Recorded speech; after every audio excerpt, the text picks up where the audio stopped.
Welcome to Kazaren's Kitchen, everyone. Today, I'm going to be talking about how I would hypothetically go about making Dark and Darker better. All right, give it more mechanical depth and improve on its combat and build variety, while making the looting and gear crafting meaningful and fun.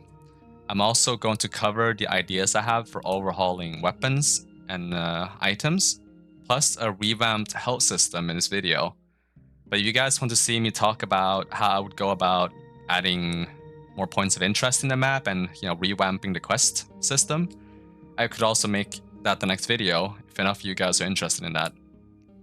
And just a disclaimer, I'm not a game developer, nor do I have any experience in game development. I've simply taken good ideas from past games that I've played and pieced them together. I won't cover every little detail, so if you think I'm missing something, just fill it out with your imagination. And with that, let's get into it. Item overhaul and itemization overhaul. So weapons. Each weapon has now become modular with pieces that can be made from different materials. For example, the leather and the wood on the grip, to the way, to the blade itself, it can be, anything really.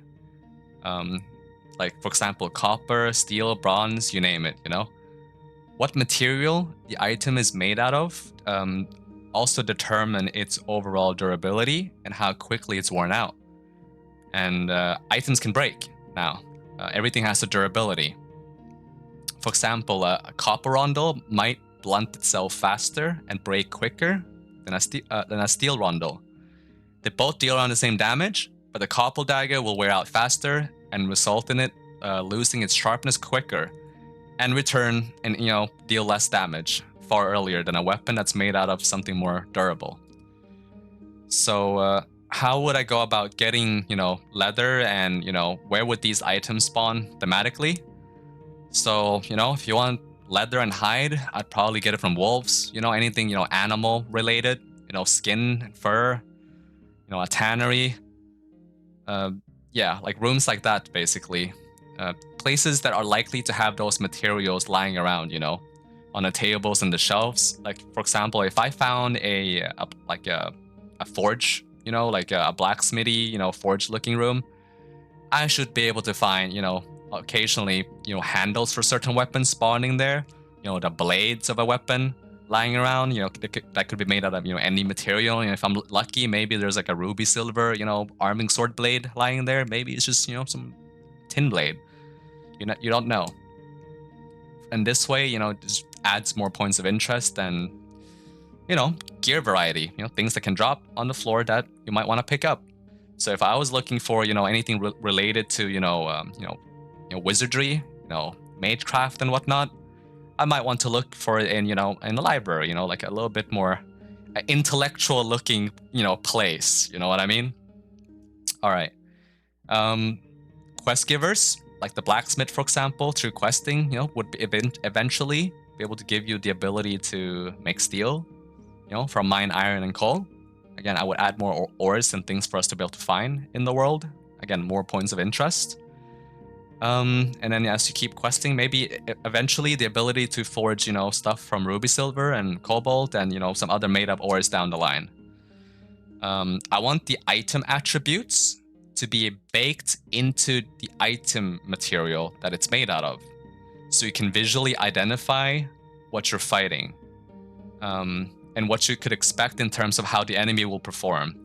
Like, I want visual clarity and readability to be a big part of, this itemization, overhaul. Like, I want to be able to identify, like, what build the enemy is running just from a first glance, right? Like, for imagination's sake, let's say your heater shield was made out of ruby silver, and some magical wood or whatever. But let's just say ruby silver is, inherently tough in Dark and Darker. Like, normally when you craft gear with it, it would give you like, increased physical damage reduction, right? So what I would do, by putting, crafting ruby, like a shield out of ruby silver, is I'd probably give it, I would make it more impact resistant. As an example, I would give that shield more impact resistant. But then in turn, since it's probably chunkier and heavier, because it more impact resistance, I would also give it a penalty to action speed, because I consider it to be like a heavy item. Playing into the fantasy of it being like a very tough item, something heavy. Yeah, and just allowing it to block heavier impact weapons. I would also like to impart gear with weaknesses, towards certain types of damage and elements. For example, if I were to craft equipment, like wearable equipment out of Froststone, for example, I would probably impart it with some weakness towards fire damage, for example, or that it would break or take more durability damage from fire-related damage. Or you could be, for example, if you're wearing like frostlight gear, you would have, you'll be, people can set you on fire for longer or easier, stuff like that. Like you could be like, maybe you'll burn longer from, taking, fire damage, for example. Just an idea. While gear that's crafted from fire system material, again, would take less damage from fire type damage. I don't know what that item would be, but I would probably have something that's, fire resistant, while some things are weak to fire, weak to lightning or ice. Just use your imagination, basically. For weapons, for example, imagine your arming sword was made out of Froststone. And, Froststone is known to give move speed bonus in the game. So I'm going to assume that, to be a lighter material. So from that alone, I would give a sword with a blade that's made out of Froststone. I would give it more action speed. I would make it swing faster, right? Because I'm assuming it to be a lighter item. But due to it being a lighter item, I would also, give it like lower impact resistance, because since it's a lighter item, it probably won't hit as hard. So it won't hit as hard, So you can make a Warlock head out of Froststone and have it, be light, and you can swing it really quickly. But I wouldn't expect it to be able to break, a heater shield's, blocking stance, for example, because it would have way less, impact power than, let's say, like a steel Warlock, just like a normal, run-of-the-mill steel Warlock, or even an iron Warlock, because iron's a bit heavy. So yeah, stuff like that. And if I made the tip, like the head of the Warlock, out of ruby silver, then I could, for example, give it more impact power, than steel Warlock. But it would be heavier than steel Warlock, so it would probably swing slower. So I want each item archetypes and material to be a trade-off. I don't want it to be an upgrade over anything. I want each type of material to be a side grade. Like it'll give you clear benefits, but it'll also give you clear downsides. All right. Each melee weapon, and then next part of my idea for like item overhaul is I want each weapon to belong to a specific category. So for example, the ones I've come up so far is 4 different ones. So stabbing weapon, which is a sharp weapon, slashing weapon, which is also a sharp weapon, and then blunt weapon, which is in the blunt category, and then axe, which is in the sharp category, and then there's also magic, which I'll explain last. So, and also, I'm thinking of a way to make like each weapon have its a different sharpness status. Like I want weapons to be able to be sharpened, dull, and blunt. So 3 different statuses. And depending on if it's sharp, dull, or blunt, it will gain and lose buffs based on that, basically. So for example, a stabbing weapon, all right, has a stabbing weapon has the ability to inflict a new status called the Deep Wound. Deep Wound deals let's say 1.5% of your max health per second as true damage, and it can stack up to 3 times, so 4.5% in total. So it's like like when you stab somebody with a stabbing weapon, you apply a Deep Wound that deals a lot of true damage over time, if you don't remove it. And the only way for you to remove a Deep Wound is by applying a bandage on yourself. The chance to apply the Deep Wound is guaranteed if the weapon is, you know, at its higher state of sharpness. So if the weapon is sharpened, like, you know, whenever you hit someone with a sharpened, you know, stabbing weapon, it will just apply a deep wound every hit until, you know, eventually, once it's used enough, you know, during the duration of the game, it'll be downgraded to a dull, like a dull weapon, in where it'll only be able to apply a light wound. So it will no longer be able to apply a deep wound, but instead be a light wound. And if it's blunt, it will not be able to apply any wounds at all. You know, there you go, stabbing weapons.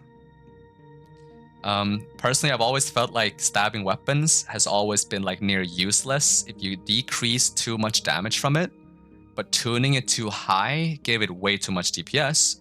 Like, it was very hard to balance, right?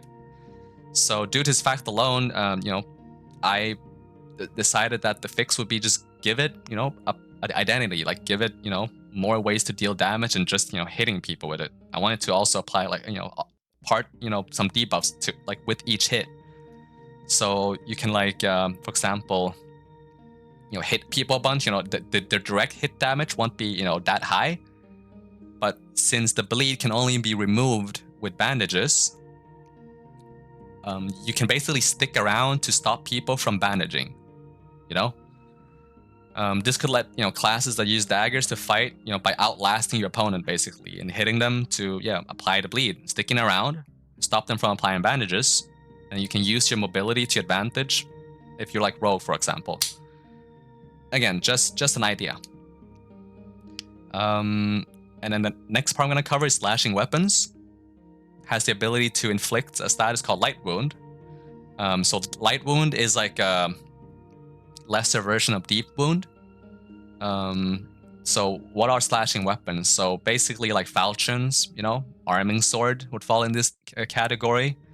So Light Wound would be essentially you just apply a 0.5% health bleed per second.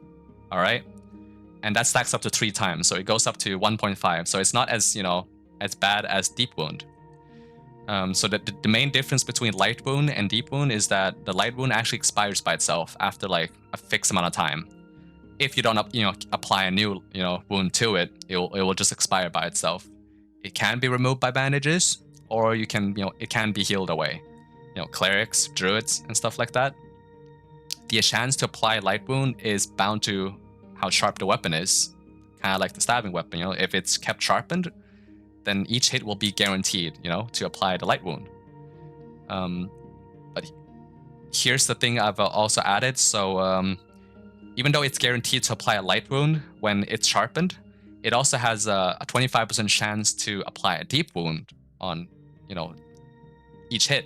So that, you know, instead of applying a Light Wound, it can actually become a Deep Wound. So slashing weapons can apply a Deep Wound, but it's not guaranteed. Again, the chances are higher if the weapon is sharpened. And when the weapons become dull, now you will no longer be able to apply the Light Wound like guaranteed. It'll just be 50%. And the chance to apply the Deep Wound will like go down to like 10%, you know? And when it's blunt, it can no longer cause any wounds, because it's, you know, just a blunt weapon. It will just deal like a flat damage. That's about it. And then now I'm going to cover the third category, which is the blunt weapons. All right? Blunt weapons has the ability to inflict bone fracture. Bone fracture causes the affected limb that you hit to lose effectiveness. So if it's an arm, for example, holding a weapon, it will lose action speed. And they'll probably deal like less damage, you know, with a weapon in that arm, for example. If it's an arm holding a shield, they'll lose impact resistance, and they'll probably have a, you know, slower time recovering from each block. Again, as an example, if you get hit in the leg with a blunt weapon, I'm thinking you can break their leg. Again, they lose a bunch of move speed. I don't know how much. You know, use your imagination. Per leg affected as well. So if you break like one leg, they'll still be like, you know, they won't lose all move speed. But if you break both legs, you know, even more move speed lost. Until they fix the fracture. And bone fracture to the head probably cause like, you know, like a weird screen wobble. Make it hard to see, you know, like a bit like the bat scream, but like a bit more severe. I want bone fracture to be able to be healed with like a splint or a campfire or like a surgery kit. I'll cover the revamp health system a little bit later in this video, but that's essentially what I want Bone Fracture to do. And blunt weapons are, weapons like Wormhole, Quarterstaff, the Mace, the Morningstar.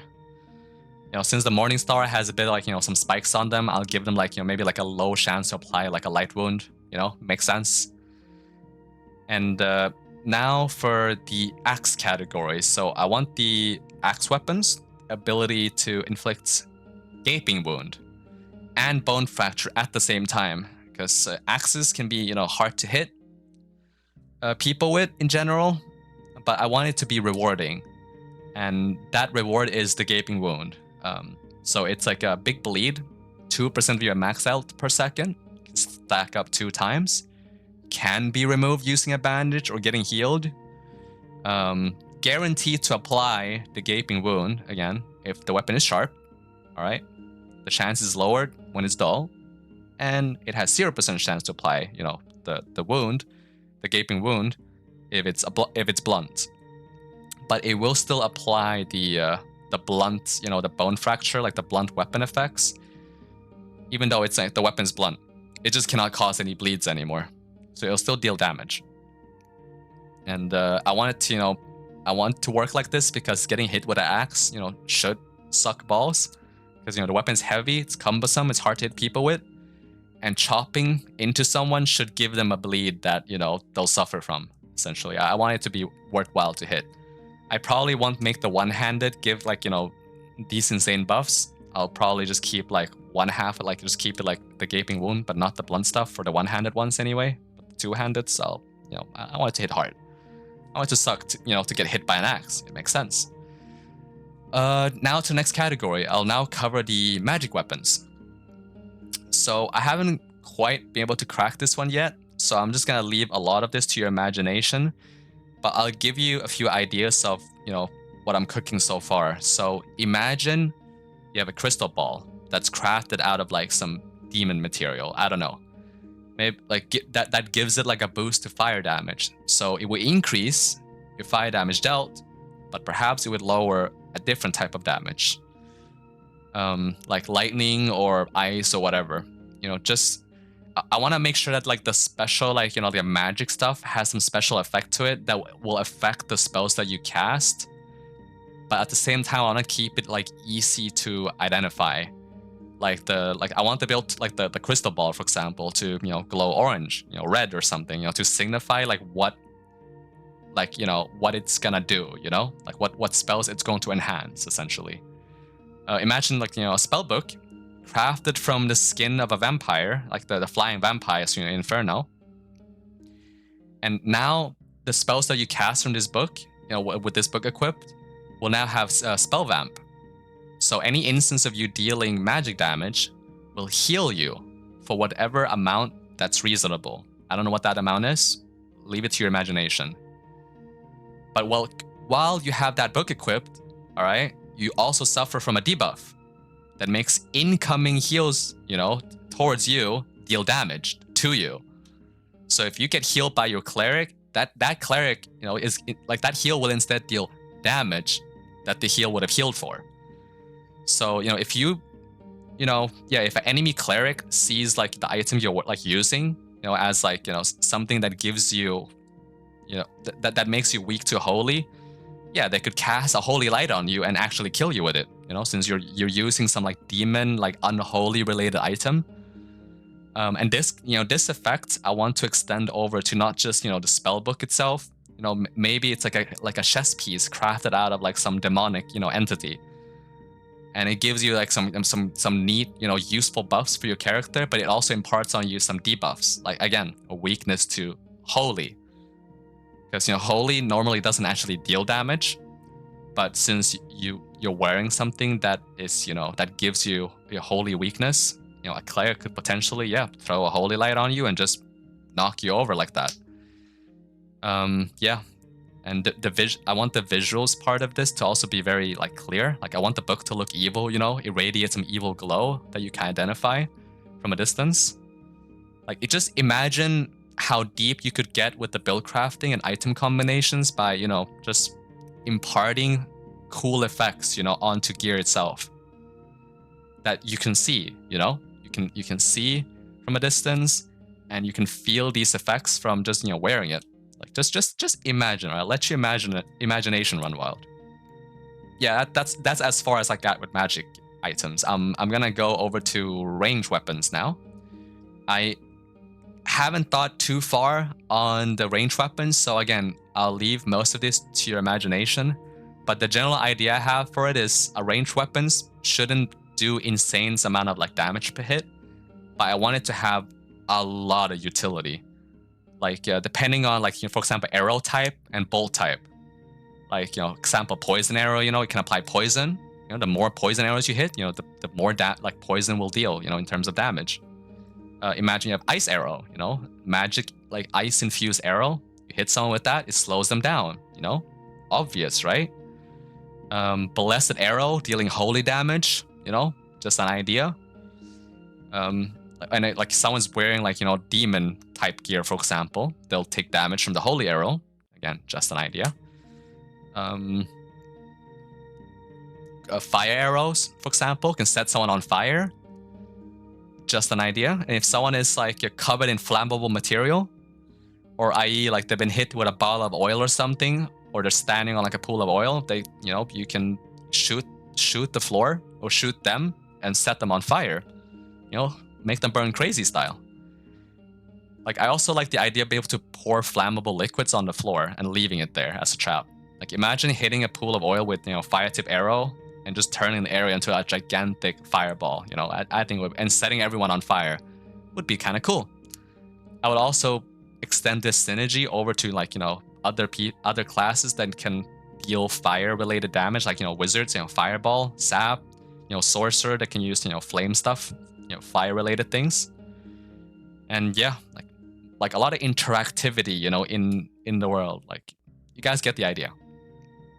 And obviously, I want the normal arrows that the rangers shoot to just, you know, like the metal tip, like the copper, iron, steel tipped, whatever, just apply like a bleed, a wound, or whatever kind. You know, just use your imagination. Basically, use your imagination. Just spitballing here.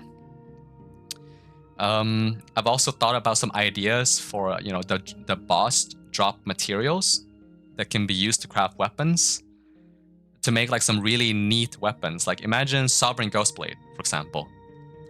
In theme with its like, you know, ethereal spookiness, I would probably make a weapon that's made out of the ghost, like, you know, like ghost material, Ghostblade, like, you know, from the Ghost King.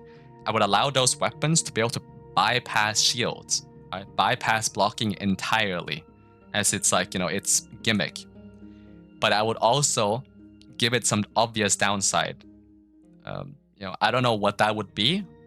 Maybe, you know, the weapon like deals less damage with each, you know, hit that you land. I don't know. I haven't given a lot of thought. All right, so I'm just gonna leave it at that. All right, just to give these like, you know, like boss crafted weapons some more cool effects, other than just being like, oh, you move 1% faster. Like, it's fucking lame. Like, I think that's lame.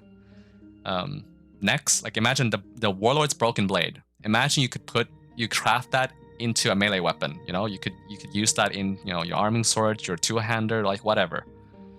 Imagine that it gives your weapon like no real benefits or any buffs at all, really. Like it's just, you know, it just hits like a steel, like, you know, arming sword. But when you kill someone with that weapon, it gives it, you know, more damage.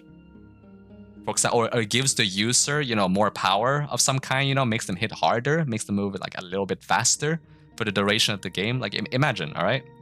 Like killing mobs maybe gives you like a lesser soul to feed the weapon, and killing players would give you lots of juice to power the weapon and yourself. But like, yeah, use your imagination. You know, you fight Warlord, whenever the Warlord kills somebody, you know, it becomes empowered. So imagine if you could, you know, make your weapon out of the same thing that the Warlord uses. Kill someone, you empower yourself the rest of the round. But again, the weapon starting off doesn't actually have any benefits, right? So you have to kind of like, you know, kill things and grow the weapon's power over the duration of the game, right? So the longer you stick around in that game, the more people you kill, the more powerful your weapon becomes. You know, neat idea. Again, would give these boss crafted items way more of a identity, you know, which would be cool. You know, think about it. More things to loot, more things to strive for. And that is as far as I got with the itemization ideas for, you know, weapons, like my weapons overhaul. So yeah, tell me what you guys think. Now going over to the health system overhaul. All right. So I'm just gonna give it quick and easy. So I want longer TTK. Short TTK, I think is boring as hell. Like I want the fights to feel drawn out and like a slugfest, you know. Like I want the fight to be brutal. And in terms of, you know, to fit with that vision, I've also changed a few things. Like in my head anyway, I've also added the introduction, you know, of stamina. I'm adding stamina system into the game. So how does stamina work? So swinging your weapon costs stamina. Missing the swing causes you to lose more stamina. Hitting the swings costs less stamina. Breaking doors costs a lot of stamina. Blocking a hit also costs stamina. Drawing a bow costs stamina. And the cost depends on what kind of bow, you know, because if it's like a long bow, it's gonna be harder to pull, right? So it's gonna cost more stamina to pull than like a recurve bow or a survival bow, for example. Holding a drawn arrow also costs stamina. Reloading a crossbow costs stamina. Jumping costs stamina. And there's fall damage as well because, well, screw all of you. So I've also added in a stamina potion, which decreases the cooldown in which you start regenerating stamina.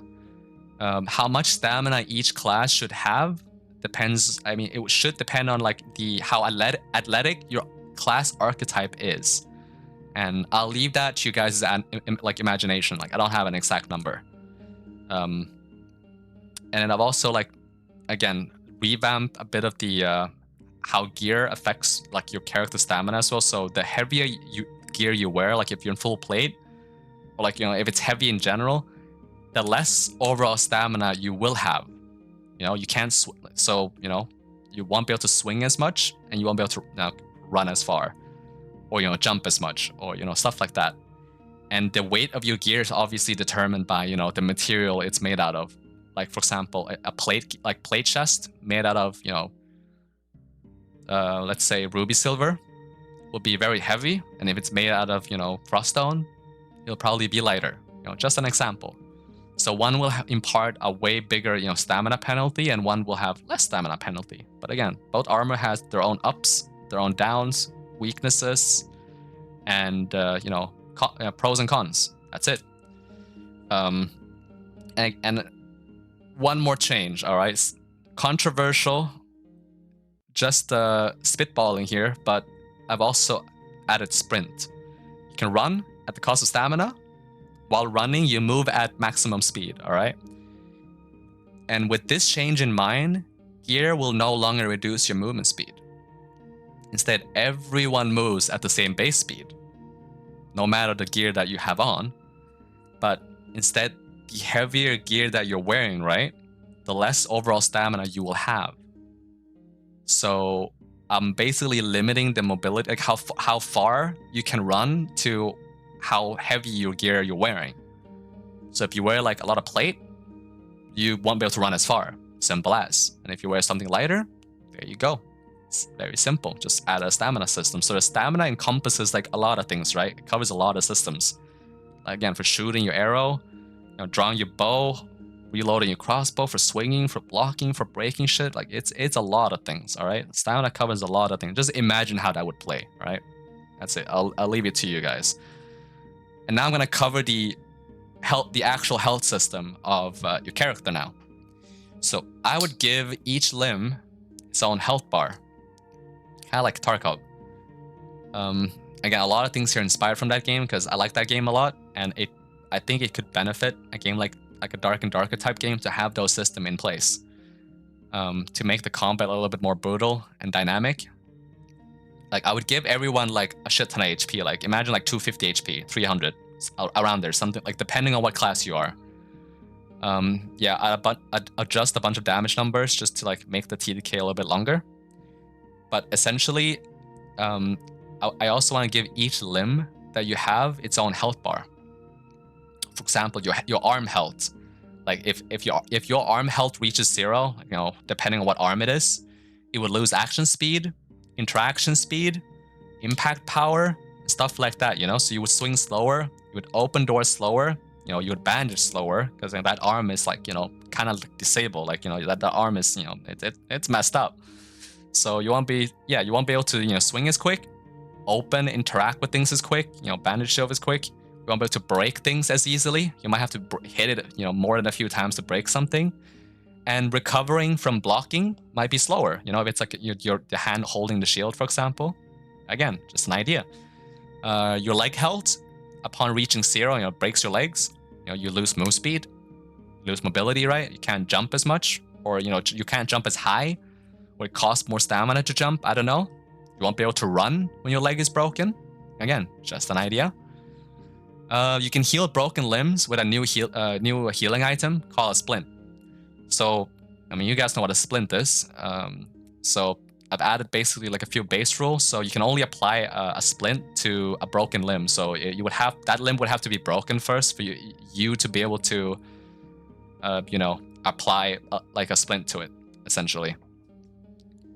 Yeah, the splint will stay on the limb until it's fully healed. And the healthier the limb is, the less the debuffs on it will affect you. So for example, if you have a fully broken leg, right, you'll have like a max, you know, penalty, like, you know, that you can have on that leg, right? But as your limb gets healthier with the splint on it, you know, the speed reduction will be far less punishing, you know, as the limb gets healthier, and eventually you'll be able to start to run again, and, you know, move quicker again, stuff like that. And for arms, you know, you would be able to start swinging quicker again. You would start to be able to, you know, interact with things quicker. I don't know how long the healing time should be on a splint. 5-10 seconds, I don't know. Again, use your imagination. Whatever is like, you know, fun and playable. All right, that's about it. Do I have anything else to cover? I think this is as far as I got on my text document. Like that's as far as I got, guys. That's Kazaren's cooking. That's Kazaren's kitchen. That's as far as I got. Like, this is how I would ideally want to play. Like, I wish DarkandDarker played like this. This is my ideal game. Like, I want everything in DarkandDarker to pretty much remain the same, but I want this health system. I want the new, like, you know, combat mechanics and crafting system. And damn, just having that alone would change so much. Like, I just want the game to, you know, have more depth to it, have items worth looting, and I want the fights to feel more, you know, raw, just more drawn out. I want to be able to, like, identify, like, what they're fighting based on how they look, you know, so the attributes on the gear isn't actually, like, random. Like, you know what you're looking at all times. Like, you see if he's, like, wearing, like, a ruby silver chest piece, I know that, yeah, it's you know, resistant towards, let's say, it's resistant towards fire damage or something like that, but it's weak against magic, you know, or something like that. I don't know. Like, I want to be able to just look at something and know. And that's why I wanted to achieve with this, you know, item revamp, like, system. Like, I want each item to have its own place, its own, like, you know, use, its own, like, clear benefits, but I want everything to also have a clear disadvantages. While like, you know, like, the more, like, the base material, like steel gear, I want them to have, like, maybe, like, not as many debuffs. I want them to be like a middle ground, like an item that really doesn't have a clear, like, advantage, but it also doesn't have, like, a clear disadvantage. Like, because my, like, again, design philosophy for these things, I want everything to have an up and a down.